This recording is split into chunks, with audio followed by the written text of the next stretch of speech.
కృష్ణుడు ఎందుకు అలా అన్నారు, నేను మాత్రం శస్త్రం తీసుకోను అని? See, this is a lesson for all the devotees. As a devotee, మనం దాని నుంచి నేర్చుకోవాల్సిన గుణపాఠం ఏంటంటే, భగవంతుడు ఎల్లప్పుడూ మన దగ్గర ఉంటారు, మనతోనే ఉంటారు, ఎక్కడికి వెళ్ళరు. కానీ భక్తి జీవితంలో ముందుకు వెళ్ళాలంటే కృషి మనదే ఉండాలి. గైడెన్స్ ఆయన ఇస్తారు, మన దగ్గర ఆయన ఉంటారు, కానీ ప్రయత్నం మనదే ఉండాలి. రెడీమేడ్గా అన్నీ భగవంతుడు చేసేస్తారనేది కాదు. ఇన్స్పిరేషన్ భగవంతుడిదే ఉంటుంది, ప్రెస్పిరేషన్ మనదే ఉండాలి. కష్టం మనం కష్టపడాలి.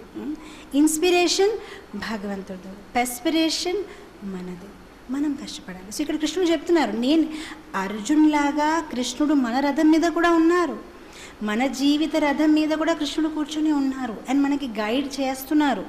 జస్ట్ దాన్ని మనం ఫాలో అయిపోవడమే. మనం రెడీమేడ్గా కృష్ణుడు అన్నీ చేస్తాడండి, నేను కూర్చొని జపం చేస్తానంటే తను గైడ్ చేస్తున్నారు, దాని ప్రకారం మన జీవితాన్ని మనము నడిపించాలి.